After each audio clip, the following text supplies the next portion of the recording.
All right, so we are being joined right now by Frank Mir, along with his 17-year-old daughter, Bella, who's going to be making her professional MMA debut at iKON Fighting Federation 2 on October 22nd. She's going to take on seven-fight veteran Danielle Wynn. Bella, Frank, thank you for joining us. How are you guys? We're good. We're doing very well, thanks.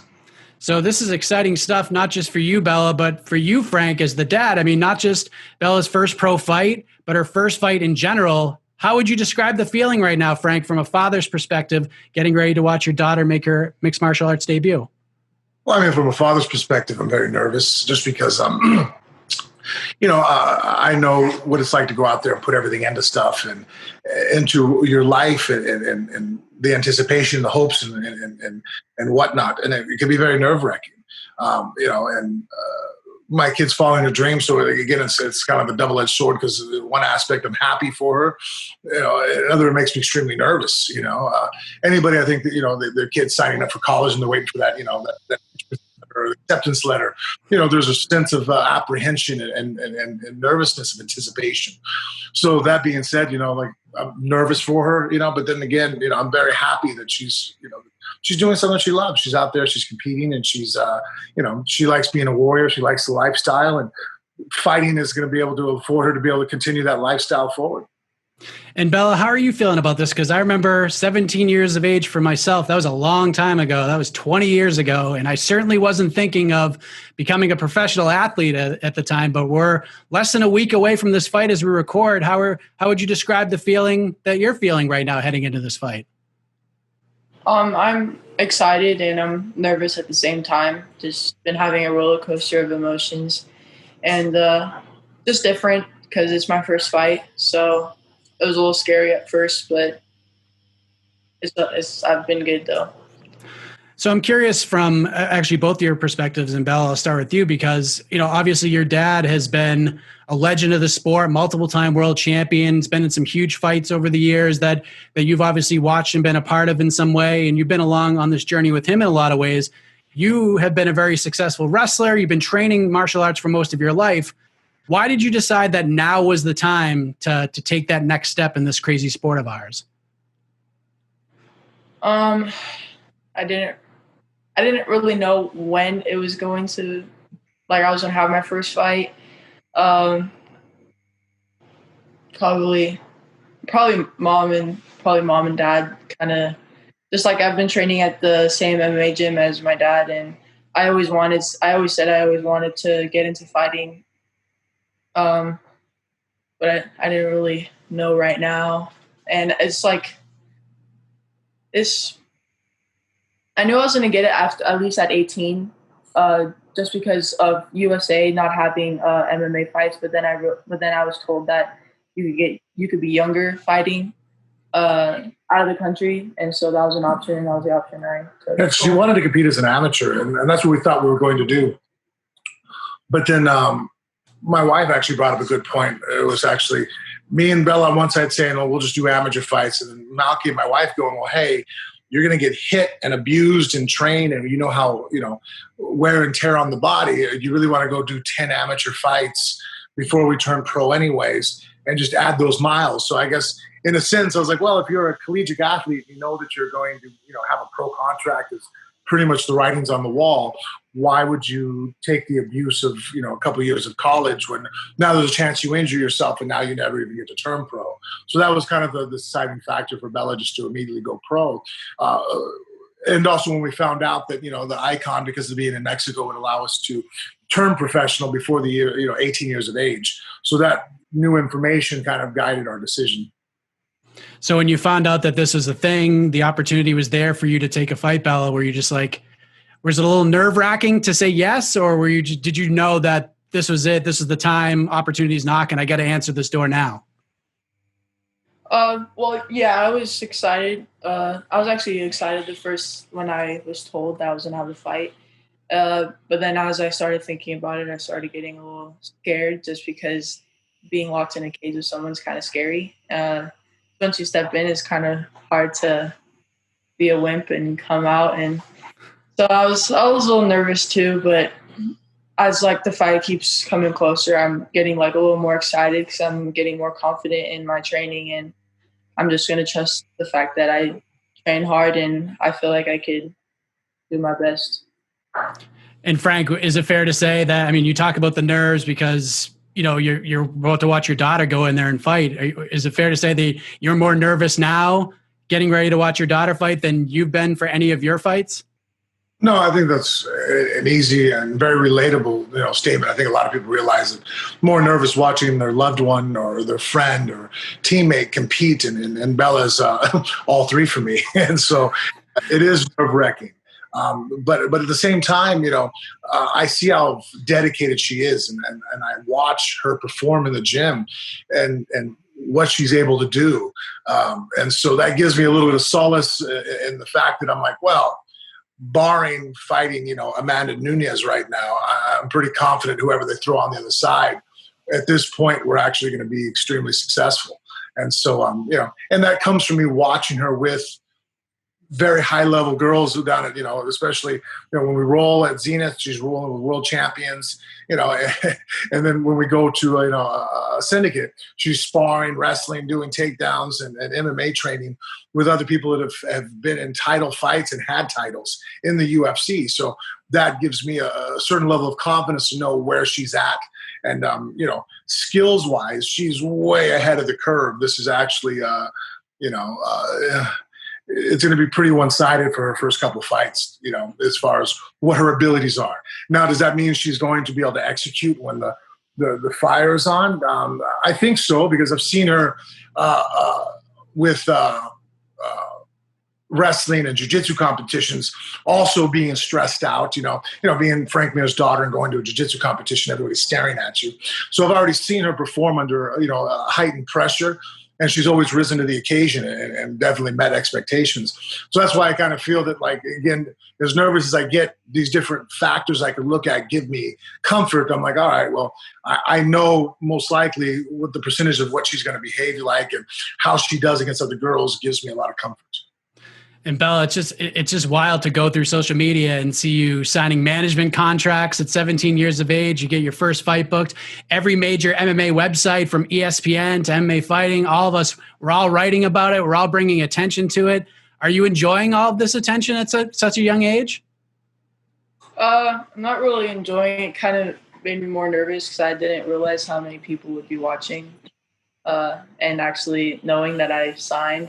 So it's kind of more nerve-wracking than excitement, but still kind of exciting that people are interested and want to see me go farther in the sport.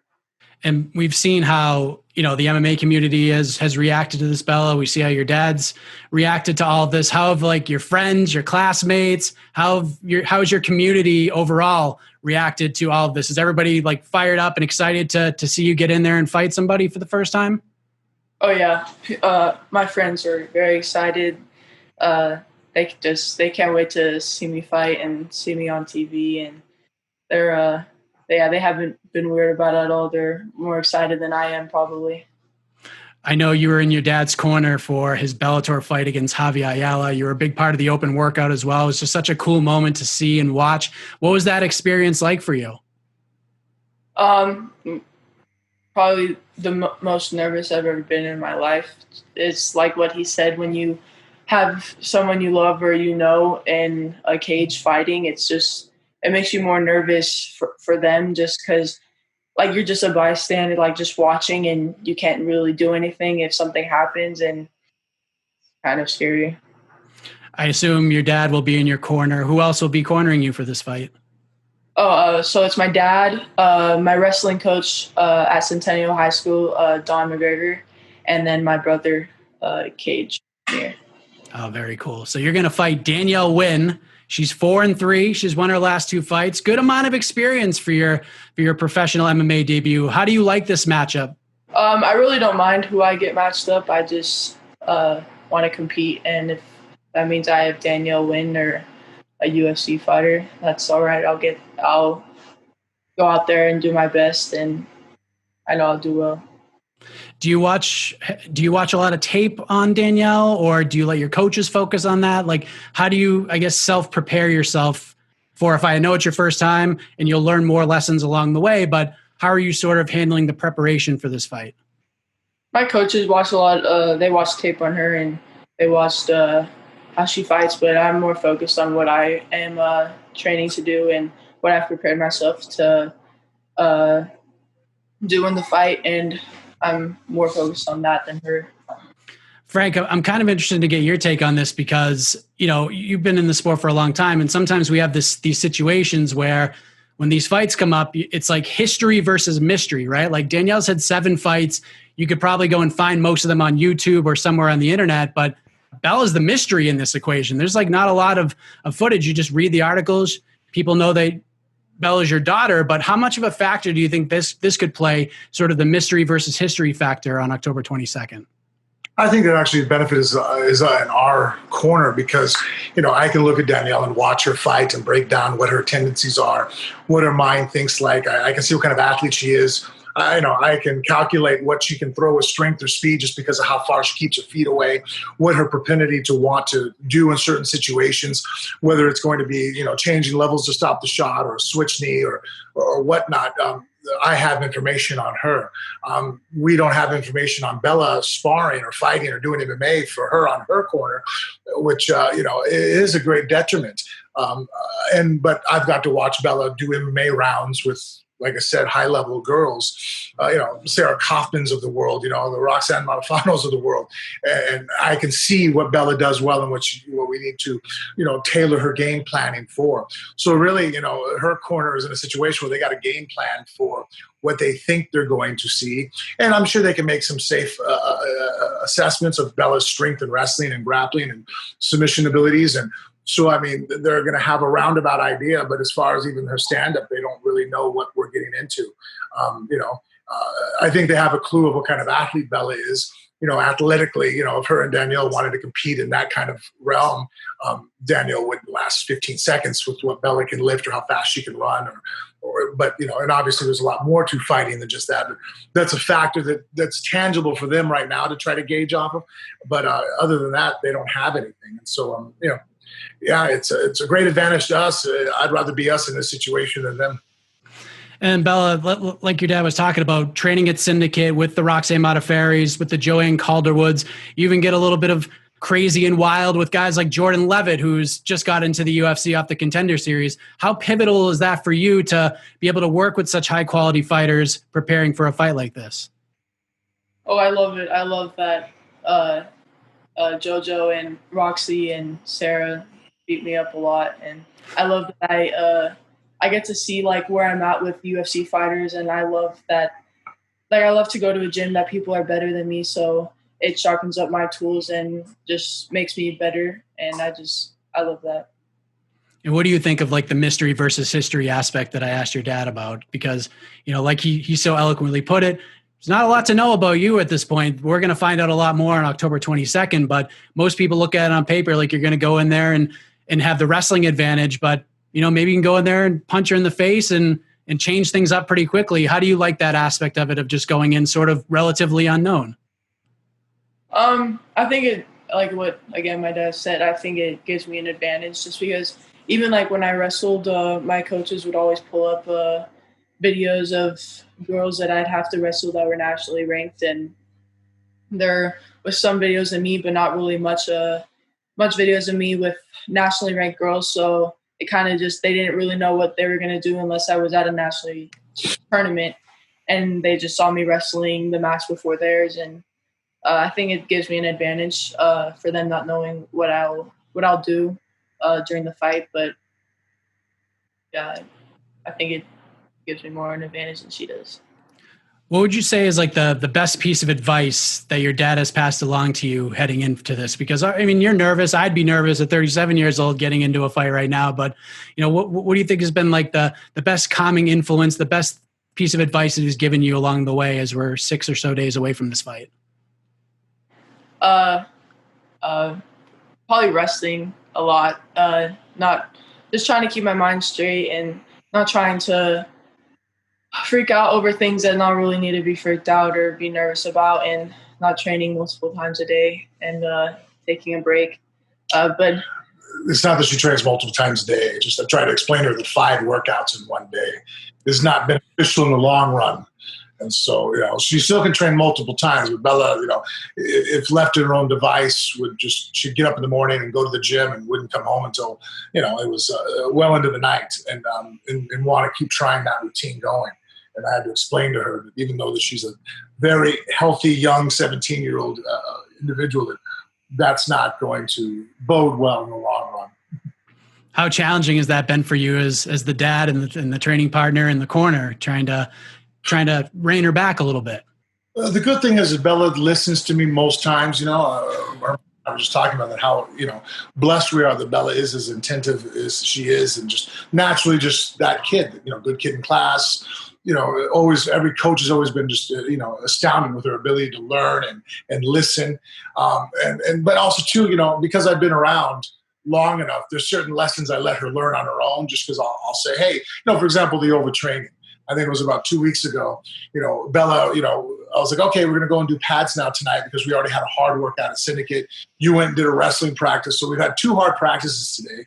Already one more than I really want. I prefer 1 hard practice and 1 skill practice. And then you can do a supplementary type of conditioning workout with weights. That's my ideal day. And so, she went, we goes to Syndicate, we go lift weights afterwards, and then she wants to run a wrestling practice. And then now I'm like, hey, so we're going to do pad work and stuff, right? And then she wants to go to Drysdale's and go into the no-gi class and roll with everybody. I'm like, all right, if you want to, you know what I mean? Like, I don't think it's a great idea, but okay. So I grab my shorts and we go to the gym. And that morning when she gets up, she's walking down the stairs and she goes, Dad, I think I'm a little tired. I'm all right. So now next time when I say, we probably shouldn't do this, it's not a great idea, I'm not going to force you. I'm never that guy. But if I say, hey, let's not go through this door, there's a bunch of people waiting to beat us up. Like, next time, listen to me. So, now you can see what I was talking about. So it wasn't like just do what I say, but I like people to understand the whys of stuff. And Bella felt it that day, like, see how taxed you are. And now it's Thursday and we still have to go till Saturday. And now we're going to have to adjust training because you've overtrained too soon in the week. And how hard was that for you, Bella, to be like, Dad, you're right. You're right. Telling him he's right. That wasn't probably the hardest part. The hardest part was not training that many times that day. Just because, like, I don't know, I've always been that person that wanted to do 6 practices a day because I thought I could do it. And probably not anymore. Yeah, Bella, the one thing that I always tell people, anytime I bring a coach into the fold or she's played other sports, I'm always like, hey, look, you have to protect Bella from herself. I remember that she was probably about 11 years old and we're playing softball, and Bella led the league in home runs and stolen bases. And so she's on second base and she goes and steals third. Well, the third baseman was a larger girl and she dropped it out on a knee to tag Bella. And so she missed the tag, but she drove her knee right into the top of Bella's thigh and hyperextended her knee as Bella was trying to slide to the plate. And so, Bella's hurt, and she's already angry because I know how my daughter is, that she even has to be stopped and pulled off the field because, the injury.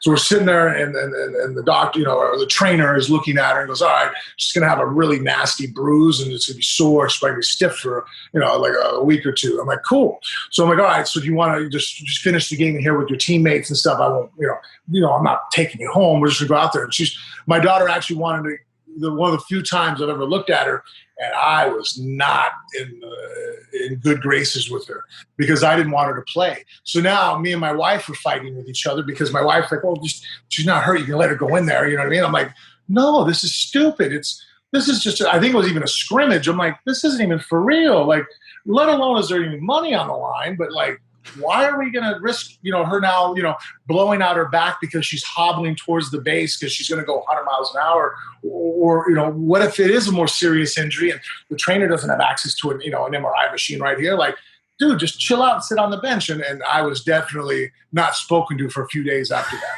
That's my personality. Like, just like, no, I'm going to go on, she gets that from my wife. We're just like, there was another way to get through this wall, right? Like, there's a door. We just got to wait for it. Let's go look for it. Like, no, we're going through the wall right now. I'm like, all right, so we're going through the wall. All right, well, you go first. I'll follow my bandages and so a first aid kit.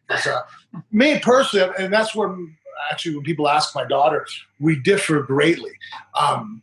if you tell me to do push-ups and you leave the room, I'm putting my knee down. I'm looking to stall so that when I come out, I'm always looking for an advantage. I'm always looking to hack the system. How can I figure out the best way to leverage my abilities? And Bella's like, no, I have to do everything the hardest way to prove that I'm the toughest, strongest, most mentally disciplined person in the room. And that's for her and I, like, it's going to do her well in her career. Like even right now, dieting wise, Bella's diet has been flawless. I've never had a flawless diet leading up to my fight. You know what I mean? Like never in a million. And Bella, like right now, like, just it's unreal. If you tell Bella to drink 2 gallons of water, that's what one of the nutritionists said. Bella came in the room upset because she only got to like 1.5 gallons. And I'm like looking at her, and, I'm like, I think it'll be okay. You know what I mean? Like, it's still quite a lot of water. You know what I mean? Like, and so, yeah. Just fierce. What is it like taking this stroll down memory lane, Bella, hearing your dad tell these stories? What's that like for you? Well, it's true. I am like that, but I feel like it's like it'll be good for me in the future, but probably be bad if, like what he said, with injuries. I always try to get out of those just because I feel like I could keep going, and I hate that I have to sit on the sideline and watch other people get stronger and better while I'm trying to heal myself up from an injury. That's probably the worst part. Well, now you get to go in there October 22nd, have this fight. I mean, clearly you want to win. You're a very competitive person, Bella, but outside of just getting your hand raised, because I know that's what you want, and if you don't get it, you're probably going to be very angry. What's the biggest goal on October 22nd? Well, my biggest goal is just to do my best, and that's probably always what I always try to do is just do my best. And I always want to. I don't really like to prove people wrong or right, or that I could do this or I can't. Like, I kind of just do it for me. And testing yourself always. Yeah, I'm always testing myself. Always trying to put myself in the hardest positions and see if I can get out.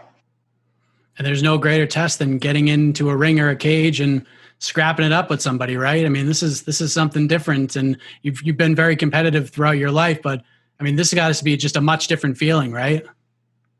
Yeah, it's different just because I've trained with UFC fighters and big names for people in the gym, but I've never obviously had a fight and been in a cage with someone. So it's different kind of nerves. So it's not really like I don't know what to expect other than like my dad's advice of what obviously he's been a few times. And so it's really just different for me. Great event. It's going to be on UFC Fight Pass, so you can check this out. And Frank, you've had some big news recently as well. BKFC, very exciting stuff. How did that all come to be? Because I think that kind of caught some people by surprise. How excited are you to be a part of the family over there? Yeah, and I'm very much excited. Getting to meet and talk to David was a great experience. As a promoter, he's extremely easy to talk to, and definitely is a very pro fighter. As far as how he conducts business. But, I look for just challenges and whatnot. And I've done that my whole life. And here's a challenge where even though I've showed knockout ability in my fights in MMA, I've always had that ability to, if things go wrong, I can grab you, take you down, and choke you, which is my strength, obviously. So I like the challenge of walking out there and now competing as a martial artist. And now basically one hand tied behind my back because I can't rely upon taking someone down and going for a submission now. So now I can really showcase, other aspects of my skills and push myself in an element that, that I wouldn't be able to in an MMA fight. Regardless how good I did in stand-up in an MMA fight, there's always that element, well, you could have taken him down and choked him, and that factored in. Whether it was knocking out Mirko Cro Cop, or dropping, Czech Congo with punches, all those things, showcase stand-up ability. But here it'll really highlight it and put me in a position where, you've taken away my greatest strength and I got to go out there and compete. It's very exciting. You'll obviously be multifaceted there. You'll fight. You'll do some color commentary. I'm sure you'll do a lot of other things behind the scenes. Do you have any idea when you're going to get in there and fight for your first time for bare knuckle yet? David, I think I'm going to go out to the fights November 13th and do color commentary. And then at that moment we can sit down and, I think, probably fight the end of January, beginning of February would be probably, with 8 weeks of that would be probably the best timeline. Well, I want to thank you both for your time today. I know you get a lot going on, big day for you and getting a big week for you. It's fight week, Bella. How you feel? I mean, when you hear that, it's fight week. How does that sound? Like again before, just nervous, exciting. I'm just having been a roller coaster of emotions. Scared the first, probably like the first couple weeks. I was pretty scared as I thought about it more, but now I'm just excited. I'm confident, and I think I'll do good when I go out there. Well, we're all looking forward to it.